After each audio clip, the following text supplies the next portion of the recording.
Faltan 18 que se conecten. ¿Sí? Miren, fíjense que por ahí a algunos les he puesto que en el aula virtual les deben aparecer con su nombre completo, ¿verdad? Porque hay quienes solo tienen un nombre y un apellido. Entonces, y les he dicho varias veces que lo cambien. Entonces, en las próximas tareas, si no han cambiado, si no aparece su nombre completo en un aula virtual, los voy a ir penalizando, ¿va? Con quitarles alguna fracción de, porque eso es algo que deben hacer. Fíjense que según las normativas, en el aula virtual debe aparecer con su nombre completo y una fotografía. Y hay quienes no lo han hecho.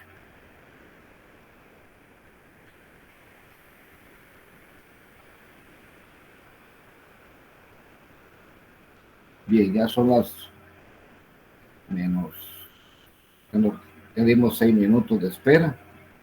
Entonces vamos a iniciar con la clase, ¿verdad? Y que no se olvide nadie de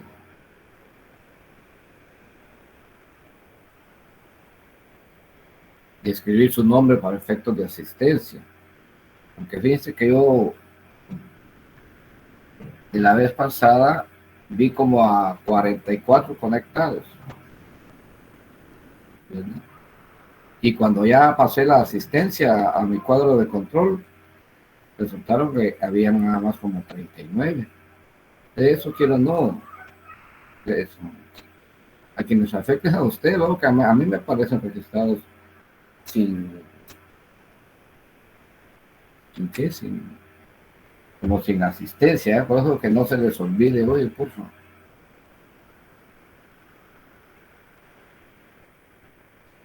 De repente los coordinadores del grupo le mandan a sus compañeros de que no se les olvide registrar la asistencia en el chat, ¿no? Bien. Vamos a iniciar la clase. Voy a ver si podemos presentar.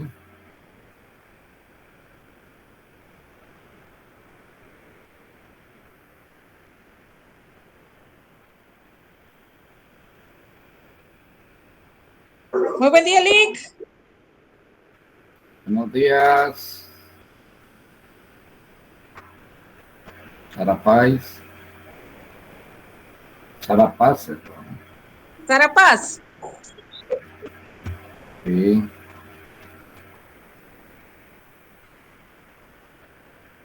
¿Se logra ver la diapositiva, hijo? Sí, licenciado. Se mira, ¿verdad? Bien.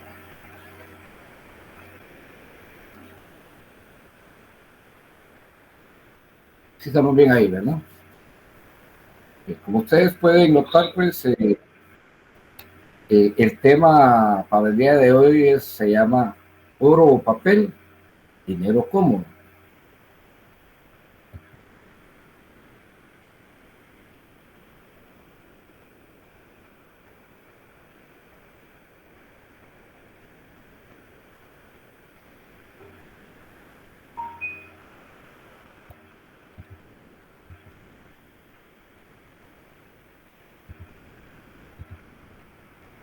Fíjense que en China, durante la poderosa dinastía Tang, duró desde el año 618 al 907, ya de nuestra era, después de Cristo. Estaba en circulación una moneda de cobre llamada Yan Pao, cuyo peso era de 3.8 gramos de cobre, ¿no? Entonces, sin embargo, estas monedas de cobre eran demasiado pequeñas. Imaginen ustedes de repente el tamaño de una moneda de 5 centavos de las nuestras, ¿no? Por lo que algún valor considerable solo podía representarse por una enorme cantidad de estas menudas monedas, ¿verdad? Con el desarrollo de la producción y el intercambio, el transporte, custodia y muy a menudo el recuento de las moneditas necesarias para el cierre de alguna cuantiosa transacción se convirtieron en un acto molesto, ¿verdad? Incómodo. Imagínate estar contando tantas moneditas, ¿no? Entonces, en el año 650, el emperador de China emitió el papel moneda llamada Apzao, primero en la historia, ¿sí? Con una equivalencia de 10,000 Yan Pao, que se empleaba solamente para transacciones de gran valor. O sea, este billete que el Apzao era para transacciones de gran valor, ¿no? Obviamente tenía sus ventajas, ¿verdad? Dentro de ellas tenía que era de libre intercambio. La portabilidad era, pues no impedía nada porque era papel, no tenía ningún peso, ¿verdad? Ninguna molestia andar cargando cosas pesadas y su fácil conversión, ¿verdad? En el año 751 los chinos tuvieron guerra con los árabes y los tibetanos, ¿verdad? Y eso de alguna manera pues incidió en que esta moneda, o provocó que esta moneda se desvalorizara, ¿verdad? Como consecuencia de la emisión masiva sin respaldo, lo que la llevó a la pérdida de su valor fiduciario, ¿verdad? Recuérdense que ese tipo de moneda, cuando se aceptan como pago, es porque se tiene fe de que se van a recibir a uno también como pago, ¿verdad? Posteriormente, en el año 970, la dinastía Sung emite el Petzen, el cual era dinero cómodo. Para garantizar la total comodidad, ¿verdad? del mismo, el mismo comienzo fue establecida la obligatoriedad de su hijo, de su uso. Era obligatorio manejarse esa moneda, ¿verdad? El Petzen. Entonces, imagínense que fue obligatoria bajo amenaza de pena de muerte. Entonces la gente, todos los tenía que usar, ¿no? Los pobres chinitos. Sin embargo, derivado de la escasez de mercadería, aunado a las guerras, pues tuvo poca circulación, lo que provocó una inflación brusca, ¿verdad? Esto llevó a que en el año 1488 se suspendiera su emisión. Sí, buenos días, disculpe. Ahorita me uní yo, no sé si ya pasó asistencia. Por estos mismos tiempos, otros países hicieron algunos intentos por emitir papel moneda, ¿no? En el año 1294, el papel moneda pasó de los chinos a los persas y en 1337 a los japoneses.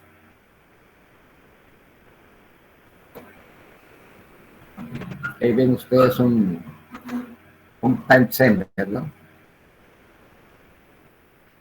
La historia cuenta de un método muy curioso para mantener la circulación monetaria por parte del emir Yusuf de Mauritania en el año 1357, cuando su fortaleza, asediada por los enemigos, provisionalmente puso en circulación papel moneda mediante pedazos de papel de forma rectangular en los que escribió de su puño y letra que él, el emir de Mauritania, al ser levantado el sitio y la situación se normalizara, cambiaría los papeles por dinero metálico. Es de otra forma de que nació papel moneda, ¿verdad? De dinero, papel dinero. La historia también conoce otros casos semejantes. Tal es el caso de los Países Bajos, ¿no? Lo que hoy también llamado Holanda. que a lo largo de luchar por su independencia, durante el sitio de Edimburgo en 1573, fue emitido con carácter provisional el papel moneda. Lo mismo aconteció en Leiden en 1574 y en Kampen en 1595. En consecuencia, se podría deducir de estos primeros intentos y fracasos que el dinero en metálico no puede ser sustituido por el papel moneda.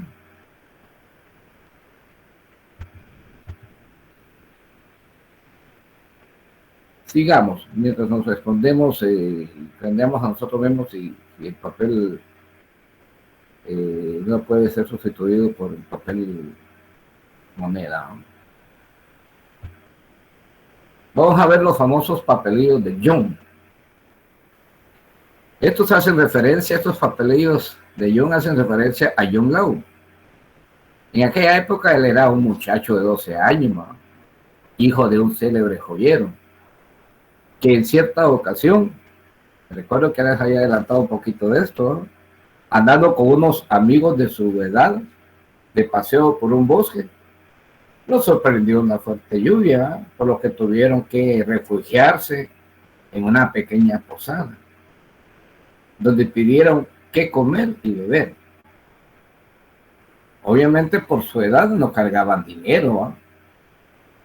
Y cuando pidieron la cuenta, John le firmó al mesero un papel por la cantidad que se debía por el consumo. Y fíjese que el mesero no puso ningún reparo, pues lo conocía y estaba seguro que el papá respondería por su hijo. Imagínense, un famoso pollero de aquella época, ¿verdad? Esto provocó que John, por amor a la comodidad, casi nunca llevaba dinero consigo, ¿verdad? Y como él, al hijo del famoso joyero, le aceptaban con gusto los papelillos avalados con su firma, llegar a la conclusión de que los vales podrían reemplazar al dinero. Que prácticamente cuando se firma un papel así, ¿verdad? Eso es un documento contable y fiduciario que hoy le llamamos vale, ¿no? Entonces John se aficionó a esta manera de pago. Sin embargo, había una idea que no lo dejaba en paz. Porque él se preguntó por qué un papel firmado por él satisfacía a los mercaderes. ¿Por qué lo recibía de tan buen grado como si se tratara de dinero en efectivo? Entonces, ante la situación que vivía John Law, pues el padre le dijo en tono como protector, ¿verdad? Si crees que eres el primero en pensar en ello, te equivocas rotundamente, le dijo el papá. En verdad, has expresado muchas ideas nuevas e interesantes. Sin embargo, has de saber que el papel moneda fue inventado hace ya algunos siglos atrás, ¿verdad? Muchas veces han intentado revivirlo, incorporarlo a la vida, hacerlo realidad. Sin embargo, todos los esfuerzos han ido a dar al traste, a la basura. Y le decía el papá a John, el dinero es oro y a este no lo podemos reemplazar por mucho tiempo. Reflexiona acerca de eso. Confío en que ya habrás comprendido que es necesario devanarse los sesos, no pensando en la manera de reemplazar el oro por papel, sino en cómo es posible incrementar cada día más sus reservas. Ahora, una pregunta, ¿no? ¿Tenía razón el padre de John Law? En realidad, ¿sería posible que el oro sea irreemplazable, ¿no? Ahí está un famoso papelito de John Law. Hablemos un poco sobre los planes aventureros para la salvación del mundo, decían en esa época, ¿verdad? Siempre John Law es el protagonista, quien habló con Felipe de Orleans, quien gobernaba Francia, en nombre del príncipe heredero Felipe XV, quien únicamente contaba con 5 años de edad. Entonces, imagínense, Felipe XV era un niño de 5 años. Entonces, Francia se encontraba al borde de la bancarrota, el total fracaso financiero, así como lo ve. La deuda externa alcanzó una fantástica cantidad. En aquel tiempo, imagínense ustedes, 3.000 millones de libras esterlinas. John Law le expuso su plan en estos términos a Felipe de Orleans.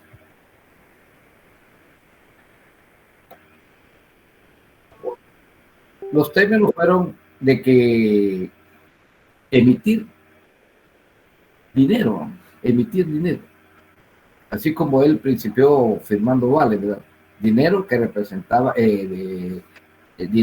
papel dinero, ¿no? Y que fuera aceptado. Entonces las palabras convencieron a Felipe de Orleans que en 1716, en el edificio de un viejo hotel, se fundara el primer banco emisor de Francia, ¿verdad? Como dependencia privada, el Banque General. Recuerda que la pronunciación del idioma francés con el español, pues, tienen algunas similitudes, ¿no? Significa Banco General, ¿no? Siendo su garante el duque Felipe de Orleans, y obviamente, ¿verdad?, quien le propuso hacer papel moneda, su director del Banco General era Sir John Law, ¿no? O sea que el duque Felipe de Orleans decía que este Banco General tenía la garantía de él, ¿verdad?, como el duque de Orleans, ¿verdad?, y que el director del banco iba a ser John Law. Entonces, ¿qué pasó? Al banco fluyeron grandes cantidades de metales preciosos, de tal suerte que dan los metales preciosos, ¿verdad?, oro, plata y todo eso, y recibían a cambio papel dinero, o sea, billetes, ¿no? De tal suerte que cada vez era mayor la cantidad de oro y plata que llegaba a la caja del banco para ser cambiada por papel moneda, ¿no?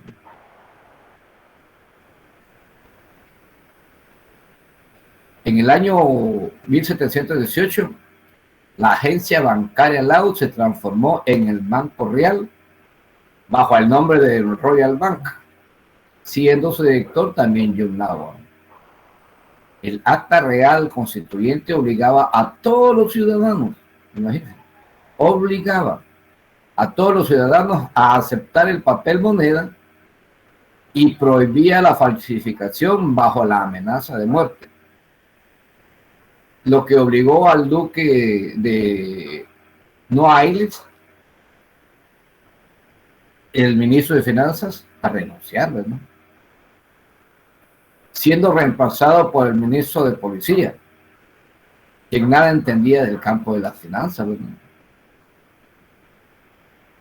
Como consecuencia de esto, la única autoridad financiera en el país era John Law, ¿no?, porque él era el que había dado origen al uso del papel moneda, ¿no? No obstante, a John Law le pidieron que cumpliera su promesa de liquidar la deuda externa de Francia. Pero por el momento no lo podía disponer de todo el dinero depositado en las arcas del Banco Real, ¿no? Solo quedaba una salida: disminuir el contenido de metal precioso en el dinero metálico y en consecuencia su valor, ¿no? Es decir, que a la gente daba oro, pero el papel dinero que recibía ya fue bajando de valor. se ofertaban a menor precio, pero el oro siempre era oro. Eso mantenía su valor intrínseco, ¿no? Al día siguiente fue promulgado un nuevo decreto financiero, ¿verdad?, mediante el cual el duque Felipe de Orleans anunciaba la emisión de una nueva moneda y la obligatoriedad de cambiar la antigua moneda de oro de 100 libras por una nueva, cuyo valor era de 140 libras. De esta forma se cambió la vieja moneda por una nueva con menos valor de contenido de oro, es decir, en cuanto a la equivalencia del oro.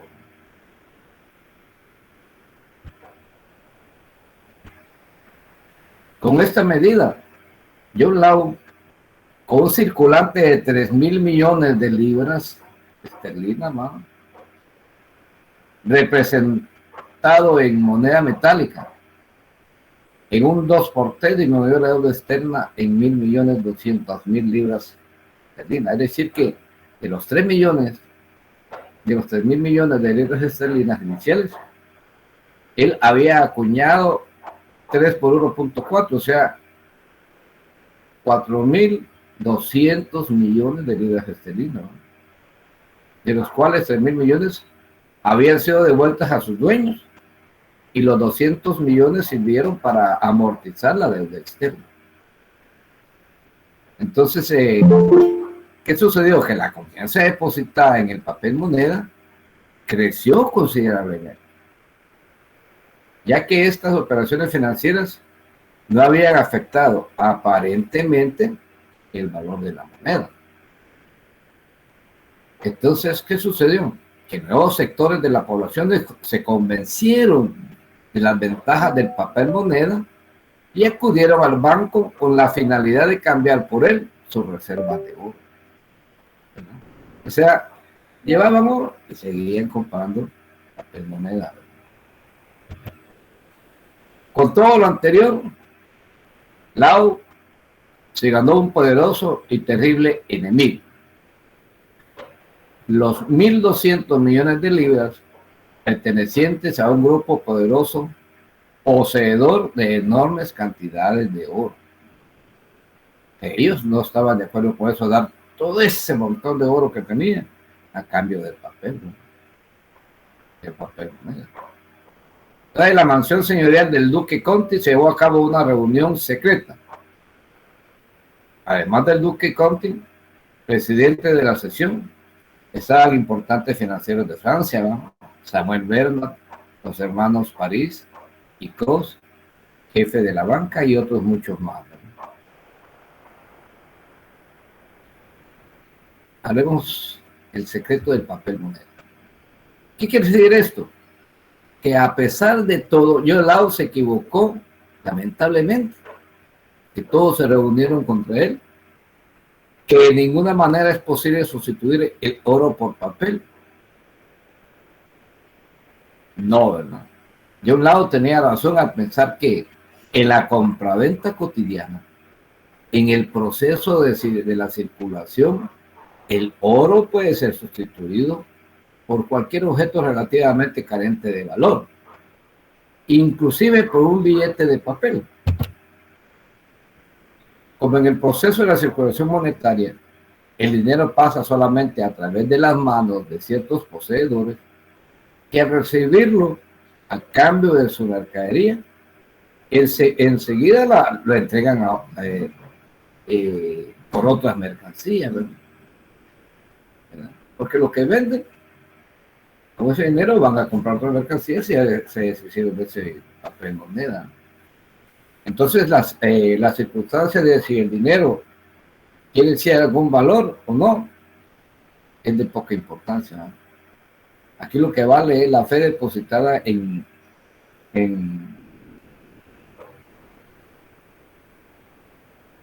que se lo van a recibir a uno. Uno puede pensar, es obvio, ¿no? Como digo, el oro tiene un valor intrínseco, está así adentro de él. Si comparamos un gramo de oro con un papel, con un billete de cualquier denominación, nos damos cuenta de que el papel moneda es papel al fin y al cabo.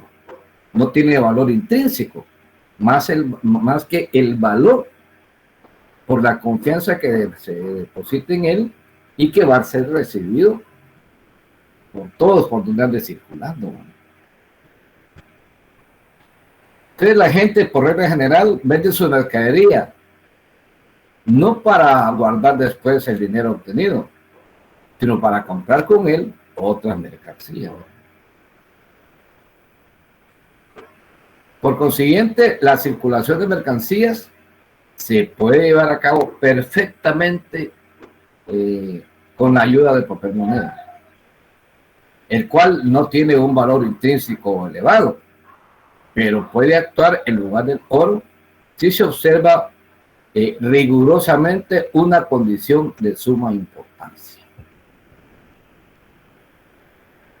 Es esta: si el papel moneda se hace en una cantidad que no sobrepase a la estrictamente necesaria para llevar a cabo la circulación de las mercancías.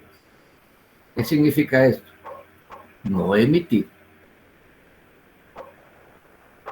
billetes, papel moneda, más de lo que se tiene en el banco como reserva, ¿vale? ¿Sí?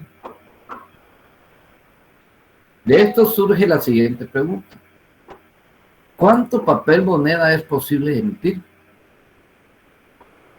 Para llevar a cabo la circulación de mercancías es necesario tanto dinero, cantidad de dinero, o sea, masa, como la suma constituida por el precio de todos los artículos que se encuentran en circulación, dividida por el número de transacciones realizadas por cada unidad monetaria, es decir, por la velocidad de circulación de dinero.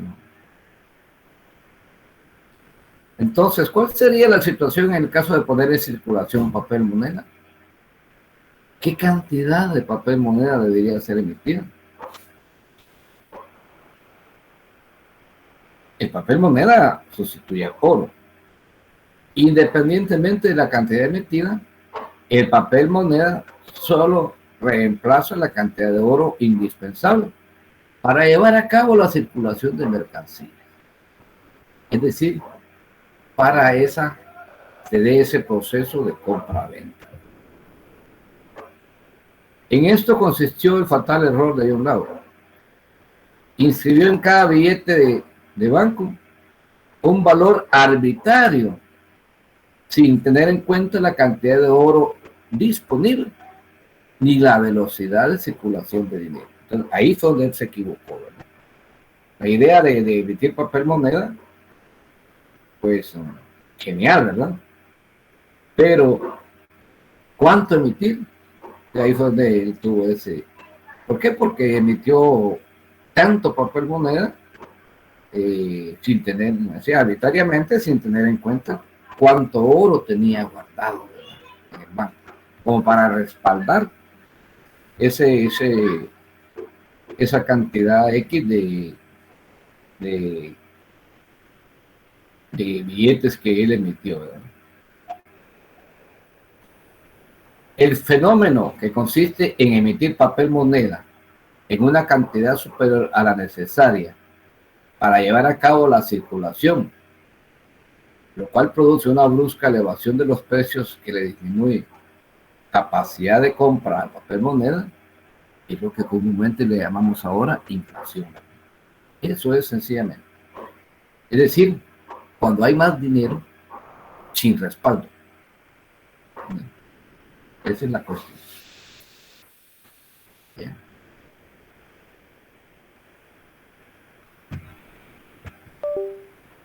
La inflación también puede sobrevenir de la reducción de la oferta de mercancías, la escasez, o como sucedió en el caso de John Law, cuando la clase dominante lanza nuevas y nuevas emisiones de papel moneda, cubrir el déficit del presupuesto nacional ocasionado por cualquier tipo de gasto. Por ejemplo, cuando se han robado esas enormes cantidades de dinero, cuando se han hecho malas inversiones, y mucho dinero desaparece, eso de alguna manera también influye en la inflación, ¿verdad? En tales casos, la espiral alcista, ¿eh? Se eleva velozmente. Los trabajadores pueden adquirir en el comercio menos cantidad de productos con su salario. ¿Y esto qué trae como consecuencia? Que su nivel de vida tiende a descender. Si lo vean ustedes cuánto nos quejamos, van a decir, antes con menos dinero compramos más.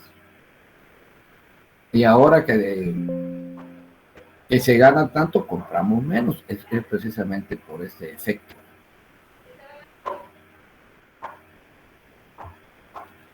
El fenómeno inverso, o sea, cuando el papel moneda se reduce, es decir, cuando se emite en menor cantidad que la necesaria para llevar a cabo la circulación de la mercancía, se llama deflación. Por lo general, la deflación se aplica con el fin de evitar la inflación, ¿no? O sea, que es la antítesis, es lo contrario. En tales casos, se observa la falta de dinero o escasez de la demanda, ¿no? Los precios bajan, haciendo que aumente la capacidad adquisitiva de papel moneda. O sea, pero esto trae también de que la producción se reduce, lo cual de nuevo lleva a la desocupación, ¿verdad? Así de sencillo. ¿Por qué? Porque son tan baratas las cosas que se producen que el productor, como obtiene mayores utilidades, porque los precios de venta están muy bajos, entonces se ve como descompensado y tiende a efectuar despidos en sus fuentes de trabajo, en sus lugares donde ellos tienen su fábrica, su empresa, lo que sea, ¿verdad? Ese, como se queja la gente actualmente cuando dice, es que no me tiene cuenta. No me tiene cuenta. ¿Por qué? Porque por más que produzca, se le paga un poco cada producto. Entonces, eso es lo que provoca. Lleva de nuevo a la desocupación, a la disminución de los salarios y a la depauperación de los trabajadores, ¿verdad? Se ven todos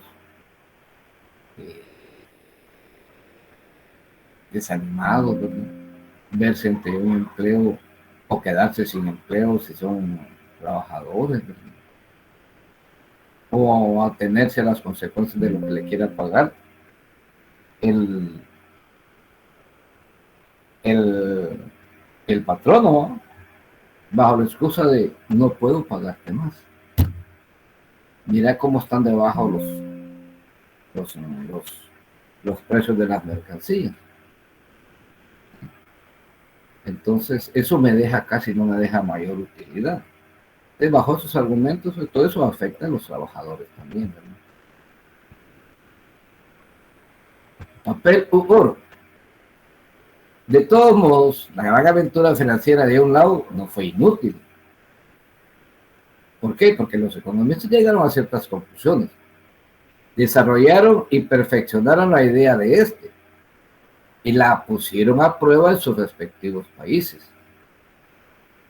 Derivado de ello, en el transcurso del siglo XVIII, en la mayoría de los países europeos se introdujo el sistema de papel moneda. En el Imperio Austrohúngaro, por ejemplo, el papel moneda fue emitido por primera vez en 1759.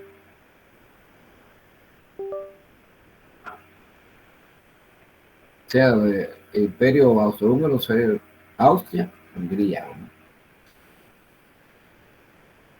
Ya en los siglos XIX y XX, el papel moneda se difundió por todo el mundo. El sueño adorado de un lado se había realizado, ¿no? En verdad, el papel como medio para la circulación había desplazado al oro. Pero mientras existe el dinero, no será posible bajarlo de su trono, ¿no?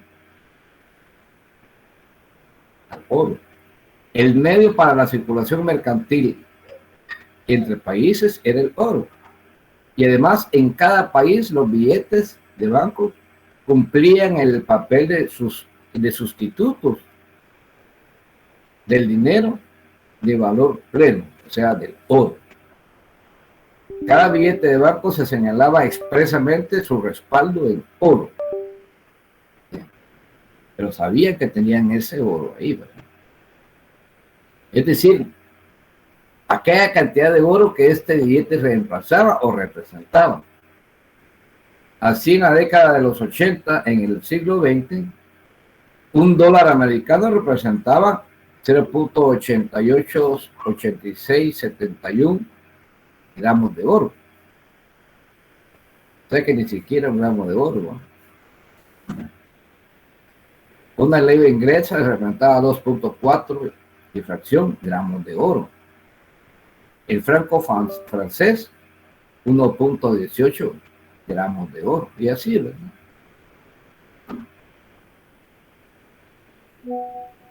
Entonces la emisión de papel moneda sobre la base de las reservas de oro tuvo un significado de excepcional importancia, ¿verdad? Esta medida sirvió no solo para confirmar que cada papel estaba respaldado por una cantidad determinada de oro, sino que también al comienzo sirvió para garantizar que cada billete emitido por la entidad legalmente autorizada por el Estado podía ser convertido en oro en cualquier momento. Cualquier ciudadano podía exigir en la caja del banco la conversión de su papel moneda en la cantidad de oro señalada en cada uno de los billetes del banco.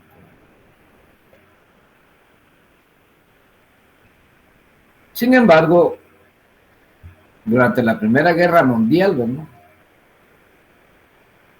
en el año 1914, 15, 16, por ahí, el sistema de papel moneda como signo de oro o de dinero establecido sobre el principio de la libre convertibilidad sufrió un serio revés. Para cubrir los gastos militares de los gobiernos imperialistas, emitieron enormes cantidades de papel moneda, que fue imposible respaldar en oro. Entonces comenzó la inflación. La libre convertibilidad de papel moneda en oro, que regía en todo el mundo, se suspendió. Así de fácil, ¿no? Ya para los años 1924, 1928, en los países capitalistas se ensayó el último intento encaminado a restablecer el sistema de papel moneda, aunque concebido ciertamente en otra forma.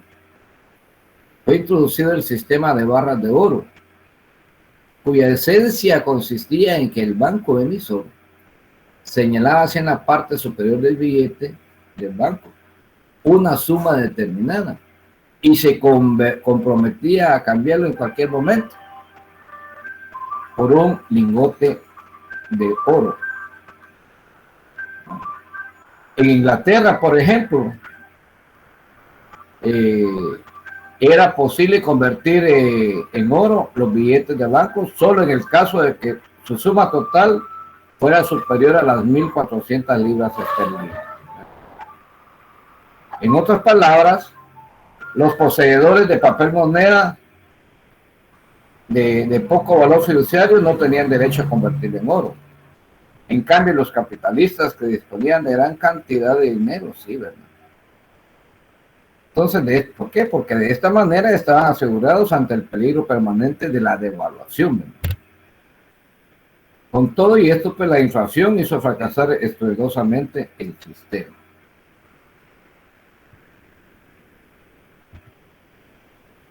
En 1933 también Estados Unidos de América renunció al papel moneda, que a partir de esta época el papel moneda prácticamente no era cambiado por oro en ninguna parte, a pesar de que en cada billete de banco se indicaba su respaldo en oro.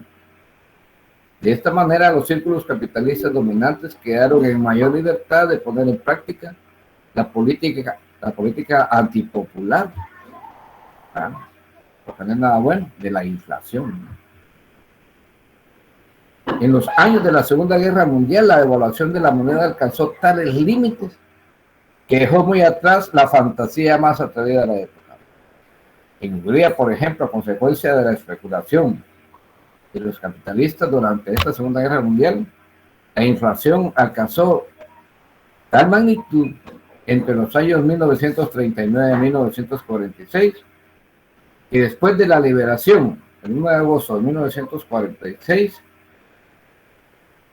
cuando se llevó a cabo la reforma monetaria, 400.000 cuatrillones de pencos se habían cambiado por un forint. Imagínate. 400 cuatrillones de pengo se habían cambiado por un forint. Imagínense qué gran devaluación tenía esta moneda. ¿Cuántos pengos deberían de cargarse para hacer un forint, ¿no? Imagínense, 400 cuatrillones de pengos para hacer un forint. Entonces, es exagerado la inflación que había en esa época, ¿no? Tan bajo había caído el papel moneda en Hungría inmediatamente después de la guerra. Así pues, ya hemos hecho conocimiento del oro como mercancía universal, es decir, como dinero, y de su secuela lógica en papel moneda. Ahora ya estamos en condición de decir que conocemos los rudimentos indispensables acerca del dinero, lo cual nos permitirá seguir paso a paso su secreto y enigmático camino. La formación de inmensas fortunas a través del pillaje, el despojo, la depauperación de millones de hombres en el periodo inmediato anterior al capitalismo, o sea, en el de la acumulación primitiva del capital. Es decir, cuando tuvo lugar la despiadada e implacable carrera por el dinero. Pero ahora ya tenemos también el dinero electrónico, ¿no? Quizás es sabido por algunas de ustedes, que actualmente la par del papel moneda, en varios países, sobre todo en la zona del euro, ¿verdad? Se está popularizando el uso del dinero electrónico, o comúnmente dinero digital, ¿no? Como medio de circulación y de pago. Se puede decir que es una tecnología revolucionaria que está cambiando completamente las formas tradicionales de realizar las diferentes transacciones comerciales y financieras, lo que está en coherencia con el desarrollo científico y tecnológico de la llamada sociedad de la información, como dicen ahora, que se piensa como una forma de organización social sin la moneda, sin los billetes, sin cheques y sin otros documentos que habitualmente se utilizan, ¿verdad? Y lo vemos de esa perspectiva. Pero también he sabido por ustedes que mucha gente no puede hacer uso de este dinero electrónico, ¿verdad? Muchos paisanos, mucha gente de las áreas rurales de cualquier país no están en las condiciones ni en las capacidades de usar dinero electrónico, porque muchos ni siquiera conocen una compu o han utilizado una compu, ¿no? o cualquier otro aparato donde tengan acceso a este tipo de transacciones, ¿verdad? Entonces, esa gente siempre va a estar trabajando con las monedas y billetes que se siguen, que tradicionalmente se utilizan, ¿verdad?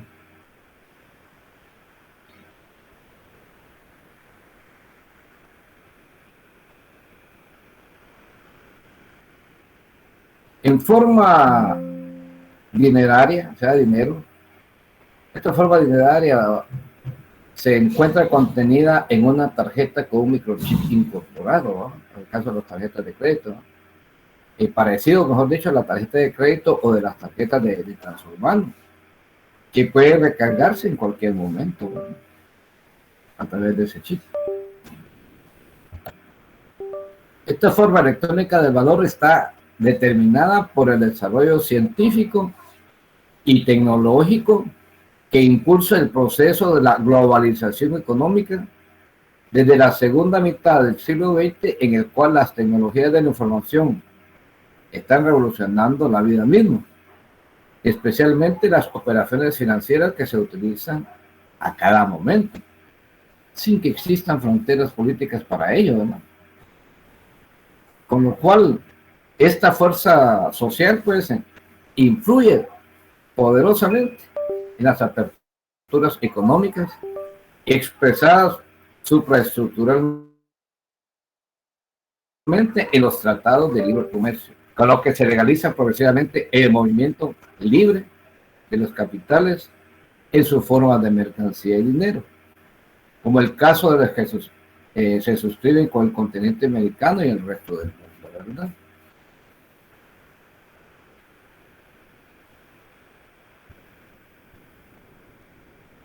Bien, pues en esta forma hemos llegado al final del tema. No sé si alguien tenga alguna duda o quiera aportar algo, ¿verdad?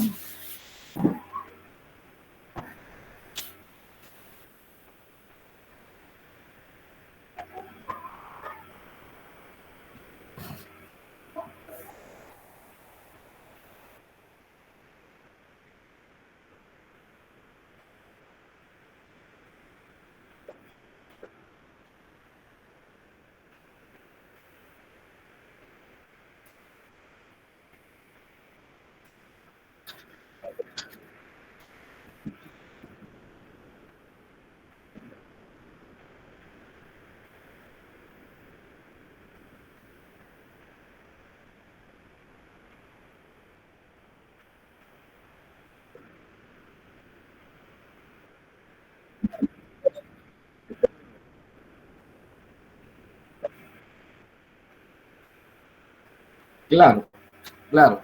Lo que sucede es de que como no todos los países tienen la misma cantidad de oro como reservas, entonces cada país tiene la libertad de, de darle a los billetes la cantidad que ellos quieren de su respaldo en muro, ¿verdad? Porque no se les puede uniformar a todos, ¿verdad? A que emitan billetes, un ejemplo, que porque los norteamericanos, ejemplo, no estoy diciendo que así sea, emitan un billete de a $20, que es lo que respalda, creo yo, quizá 4 onzas de oro. No significa que en todos los países tenga que existir billetes de a 20 que sean respaldados por 4 onzas de oro. Porque cada país, conforme a sus necesidades, así le va dando su precio, ¿verdad? Ahora, una libra de oro es una libra de oro en cualquier lugar del mundo. Pesan lo mismo, es oro. Toda vez no esté adulterado, ¿verdad? O sea, que lo hayan mezclado, amalgamado con otro tipo de metal. ¿Ya? Hay ciertas normas ahí que también definen la calidad del oro. Gracias, Benicio. ¿Alguien más?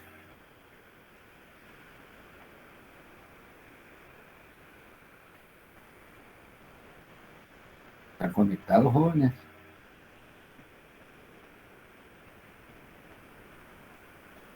Bueno, eso espero yo. Vamos a finalizar la clase con una serie, con un aviso importante. creo que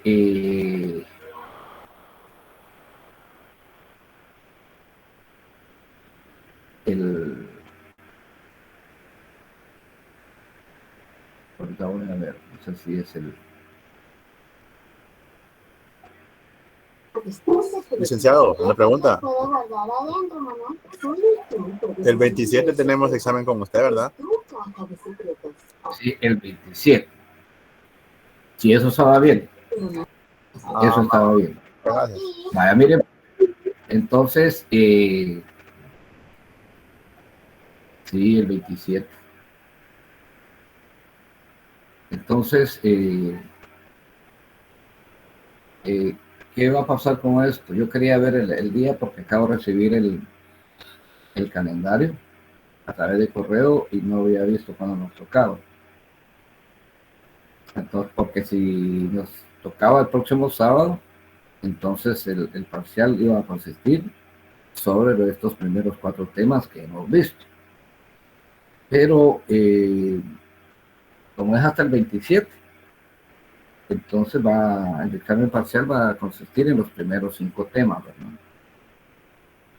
Que miremos. Porque el otro sábado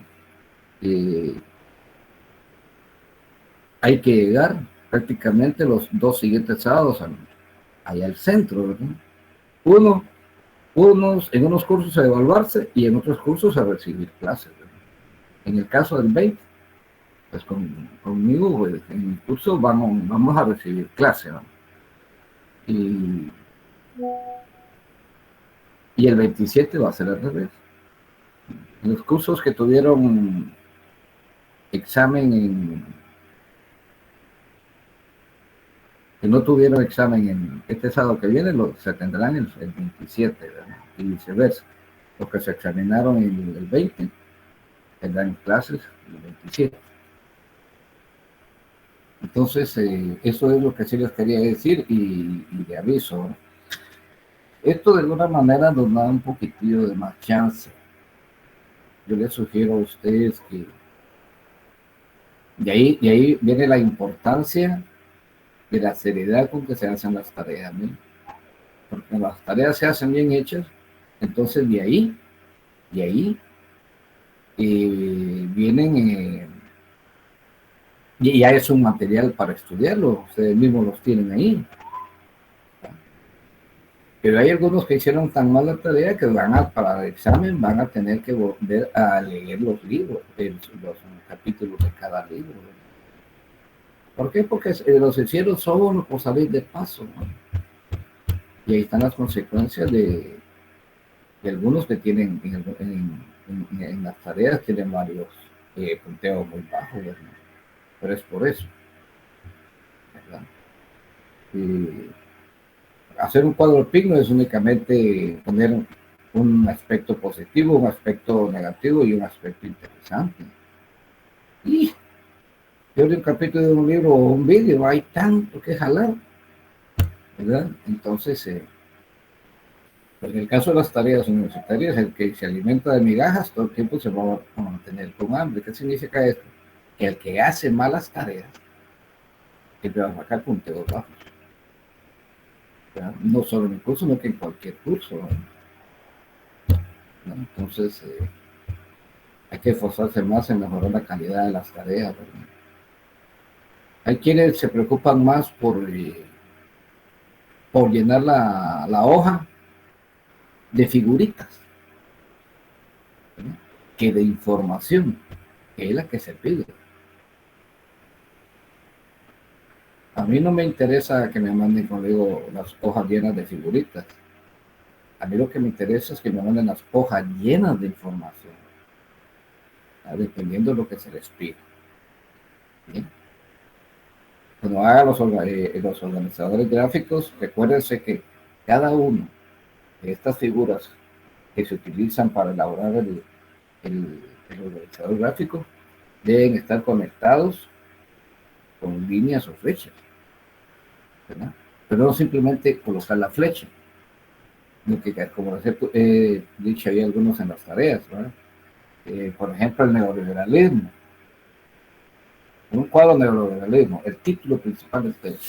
una flecha hacia abajo, y en medio de la flecha o a un costadito de esa flecha o de esa primera línea se define cómo, y ya en la figura geométrica la definición del neoliberalismo, ¿no? Después sale otro conectivo, ya otra flecha, otra línea, donde diga sus principales características son, y pasen en la figura ya se meten las principales características, pero todas, no solo tres, como hicieron algunas. Bien. Que la mercancía, para que la producción mercantil se define como, después, la cual requiere ciertas condiciones para que se dé tales como, y entonces eso lo colocan a la par de las líneas en esa otra figura que ustedes hayan utilizado, puede ser un rectángulo, triángulo, círculo, lo que ustedes quieran, ¿verdad? Pero no solo poner las flechas o simplemente la figura sin ningún conectivo, no tiene sentido, ¿verdad? Porque no se sabe por dónde inician, ni a dónde finalizan, ni a qué se quiere llegar. Entonces les encargo eso para que vayan mejorando, ¿no? Por eso en las tareas hay una parte donde dice comentarios de retroalimentación, creo que está referida a la retroalimentación. Entonces ahí es importante pues que ustedes lean eso, ¿no? No solo dicen, saqué .5 de 1. Y así se quedan, no le ponen importancia.